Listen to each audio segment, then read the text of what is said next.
We're here getting our test runs in for the next barbecue championship. We're super excited about it. I'm wanting to compete in barbecue, and we've got the amazing opportunity in a couple of weeks. So today I made a Hot Honey Peach ribs, and they are everything that you want in your ribs. Rich mahogany color, and look at this. They hold up, yet all I gotta do is pull. So let's walk through how we made these ribs. Many of you might know we competed in our first cooking contest last week and did really well. It was a small event, still not any less important. I realize I have found a addiction in competing in food again. In honor of Memphis in May and Barbecue Slam Fest, we are making our own competitive ribs here today. And I'm super excited about it because it's gonna be delicious. It's gonna be fun.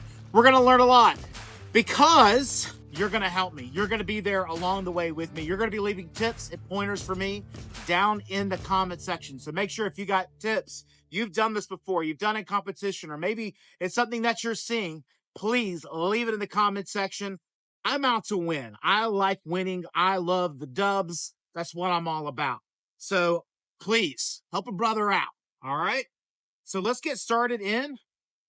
So first things first, we are working with spare ribs. Now these are probably not the brand I'll be using for an actual competition. These are just from our local store. I'm probably gonna use my ribs. I'm very confident in the meat that I grow here on my farm because I get to control 100% of the process. Under skins, first things first I'm looking at. A little bit of help from a towel here.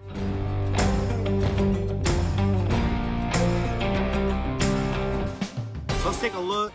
These are from Traeger though, and they're not bad ribs at all. There's nothing wrong with them. I just, I prefer my ribs. I like my pork that I grow. Competition barbecue is just so much different than what we eat in our house.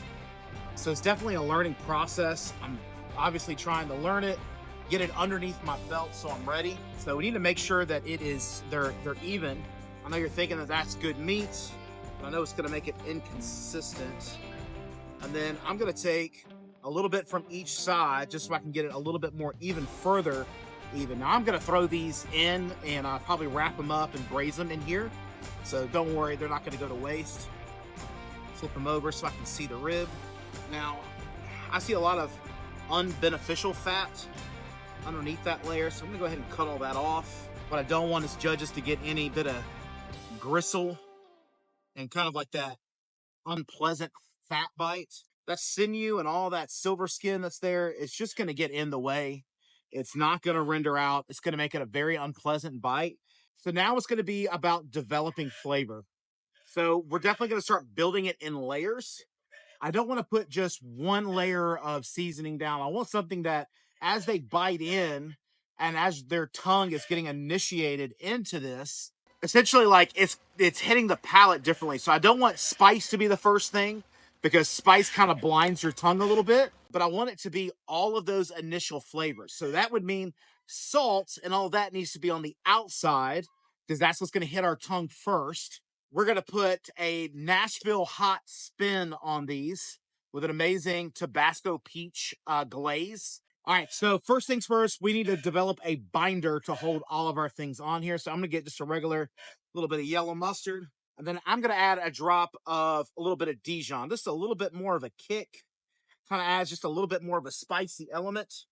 All right, and I'm not looking to goop them up. I'm just wanting to add just enough to kind of coat both sides. So let's get the seasoning these up finally. So first things first is our Nashville hot seasoning. This is from Mississippi Wholesale. That's in Starkville, Mississippi. We're just going to start dusting that on. Again, this is going to be that last layer that a judge would get. This is gonna add that sweet, that spicy. Now let's add some seasoning salt.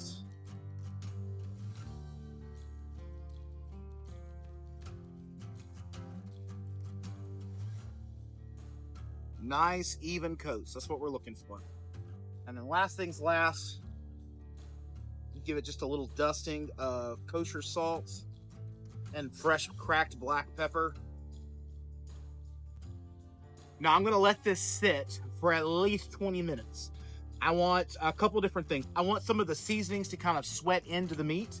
That's going to allow it time for it to kind of marinate in it, allow some of that salt to really penetrate in. Again, I think that moisture coming out to the outside a little bit as that salt soaks in is also going to make that seasoning stick on and be a little bit more tacky and hold on to the seasoning. So again, we want everything to be super consistent across the board. So again, 20 minutes and we're gonna be right back. So they have been resting. They are sweating up nice and beautifully. I got like a little bit of a nice little wet slick on them. Now I need to put them on the grill. Now I don't want to pull them and expand them out. How I cook them now is how they're going to look whenever it is time to pull them. So I want to make sure that I do this right. So I'm going to get them. I'm actually going to push in just a little bit. There we go. Nice and even. We want a straight line. Same thing with this bad boy. And now it is time to leave it and quit it. Do not poke at it, touch with it. We're going to let it be. We're setting our timer for 1 hour before we even peek at this. At that point, we're going to give it some spritz with some apple juice and apple cider vinegar to make sure those tops don't dry out. And then we're going to start talking about our sauce that we have for this, a hot honey peach glaze. And I'm really excited about this glaze. So make sure you stick around. It is finally time to start working on our delicious sauce. Yes, it is absolutely monsoon raining on us out here, but we are not giving up. We are determined as ever today to get this done. So with that said, we're gonna get our pan nice and hot. Gonna add brown sugar at about half a cup.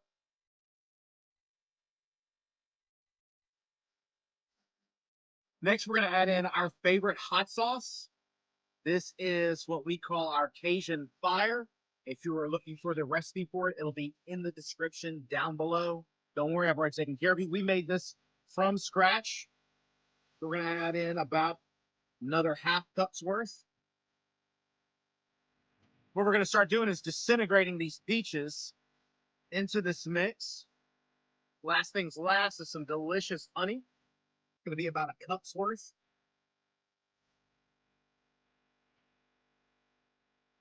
There we go.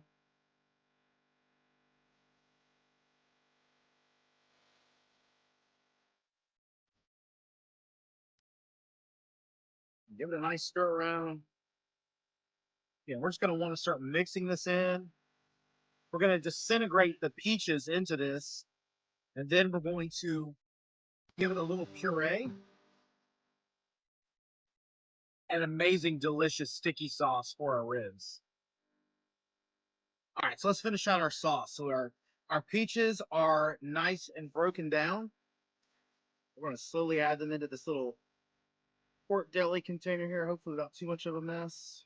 This for me is a must have in my kitchen. This little immersion blender. They make different sizes, different versions. If you do not have one, there's going to be a link in the description down below. So don't miss out on that. Again, that is an affiliate link. So yes, it does help bring in a little money to the channel, and I definitely greatly appreciate it. But this is a must-have tool, and they're not expensive at all. Let's give our sauce a quick taste, though. Get nice and smooth, no chunks. You get a nice kick from that hot sauce. You get all the saltiness. You're getting the saltiness from the hot sauce, the spice. You're getting the sweetness from that honey and peaches. That's going to glaze up perfectly for us. So let's get to wrapping these ribs and getting them on track. So first things first, we are going to lay down a layer of brown sugar. A little sweet element.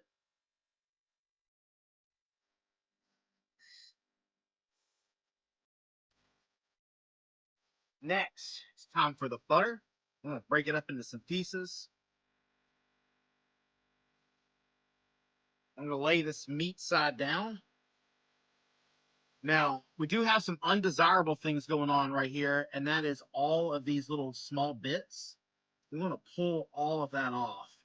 Judges is not going to like all that. That's like the bone marrow and all that stuff coming out of those ribs. Now you can add apple juice. I'm gonna add just a little bit of guava juice. I don't really have any apple juice right now. I got 6 kids. Apple juice doesn't last long in my house, but guava juice does. So now I'm gonna wrap this up. Over. I'm gonna do the same thing one more time. And then again, meat side down. Now we are gonna let that go for the next hour. We're gonna let that basically braise in that butter and liquid, and that's going to just make it ultra, ultra delicate, ultra tender. Essentially, we're looking to get these things to about 207, 6-ish degrees. And at that point, they should be to the point where we can pull them off the bone, but when we hold them, that they don't completely fall apart. And that's how we know we got a good rib cook. If it falls directly right off the bone whenever we pick it up, we've overcooked it. So we gotta find that balance for us. And again, 1 hour, we're gonna check it. Hopefully it'll be at 207 degrees. And then from there, all we've gotta do is finishing the glazing process. Finally time to get them pulled and get them glazed up for an amazing rack of ribs. Let's check them out and see where they're at so far. I see that they're bending, that's good. I'm worried that I've overcooked them just a little bit. They are absolutely perfect. So, almost too perfect. Right on that line. So I'm going to pour some of this juice off. I don't want really any of this juice as good as this is. I don't know if the little bit of light we have out here is going to be able to do it justice, but they are absolutely like mahogany colored. They are beautiful. So I'm going to roll this up into a little bit of a boat so we don't lose all of the sauce. What I'm going to do is just give it just a little.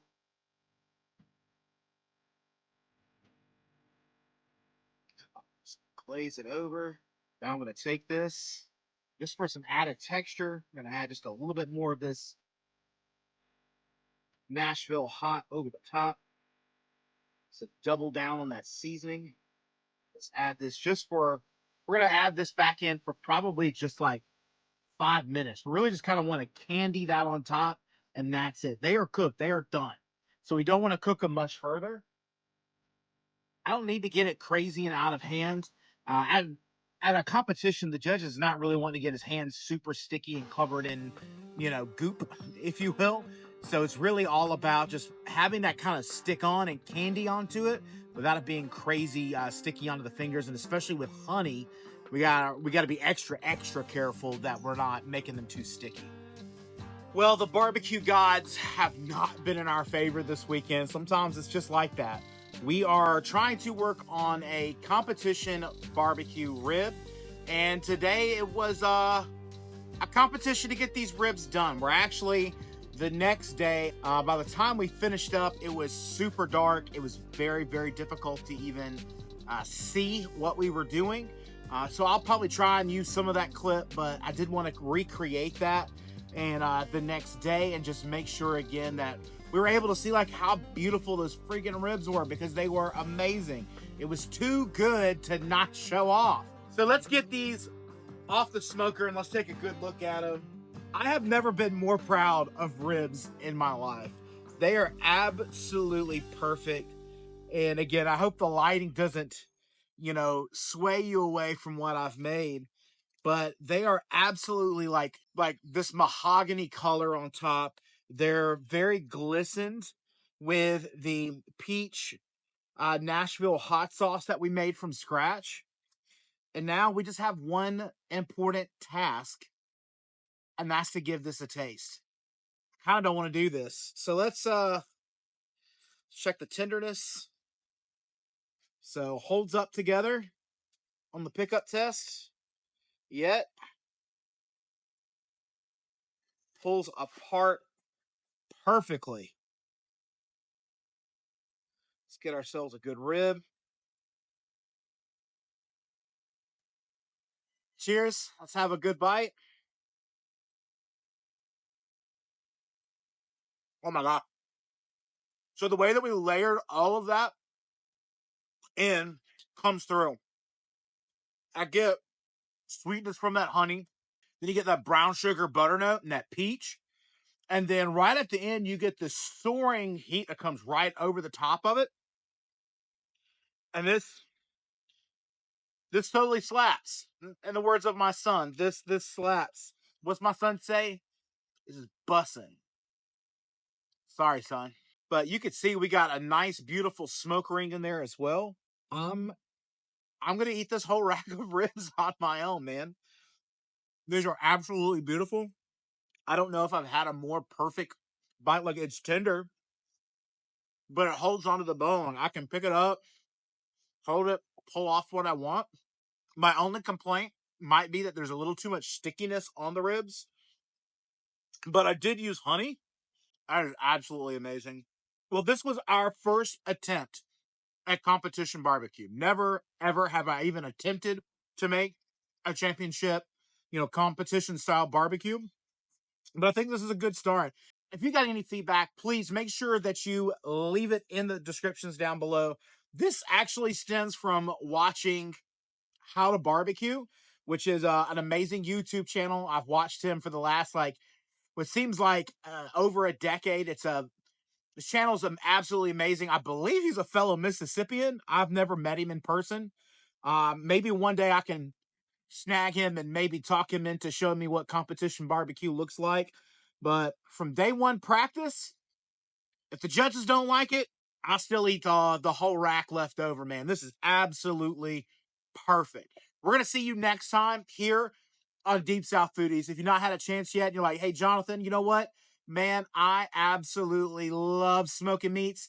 Let's check out this playlist over here. It's absolutely geared towards that. Smoked pork butts. We did a crazy crab boil pork butt. Absolutely delicious. If you're like, chef, listen, baby, I've already got the meats, man. I just need something to eat with it. Don't fret. I've got you right here. An amazing playlist of all the sides that can go with your barbecue. We're going to see you next time here on Deep South Foodies.